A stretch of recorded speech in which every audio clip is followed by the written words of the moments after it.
আমার ছাত্রী অবনীকে পড়াতে গিয়ে দেখলাম তার আম্মু একটা ছেলের সাথে অন্তরঙ্গ হয়ে বসে আছে। আমি তাদের দুজনকে দেখে লজ্জায় মুখ ঘুরিয়ে নিলাম। আমাকে দেখে তারা নিজেরাও নিজেদেরকে গুছিয়ে নিল। আসলে মানুষের আসল চেহারাটা বোঝা যায় না। অবনীর মা যে এরকম একটা খারাপ কাজ করতে পারে এটা কখনো আমার ভাবনায় আসেনি।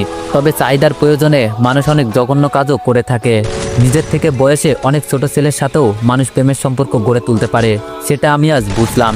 আমি কিছু বলার আগেই অবনীর মা আমাকে বলল, অবনী তো এখনও স্কুল থেকে ফেরেনি, আর আজ তুমি এত আগেই পড়াতে আসবে সেটা বলবে না?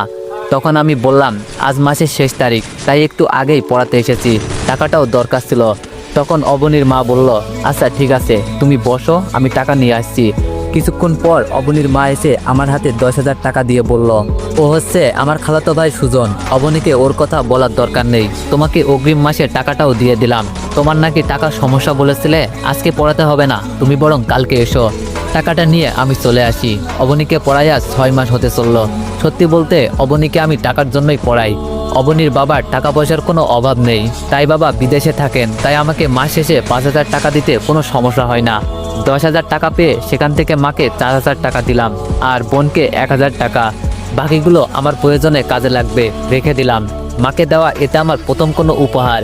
আমি এর আগে কখনো মাকে টাকা দিইনি। টাকা দেওয়ার পর মায়ের চোখে যে আনন্দটা দেখেছিলাম সেটার কাছে পৃথিবীর সব আনন্দ তুচ্ছ। 1,000 টাকা পেয়ে আমার বোন এতটা খুশি হবে ভাবিনি। কিন্তু যখন টাকা পেয়ে সে আমাকে খুশিতে জড়িয়ে ধরে ভাইয়া বলল, তখন মনে হলো এমন বোনের জন্য জীবনে কিছু করতে না পারলে জীবনের কাছে ঋণী হয়ে থাকবো।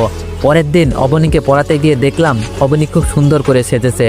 আকাশি রঙের শাড়িতে মেয়েটাকে অন্য দিনের চেয়েও আজ একটু বেশি সুন্দর লাগছে। তাই পড়ানোর সময় তার দিক থেকে কেন জানি চোখ সরাতে পারছিলাম না।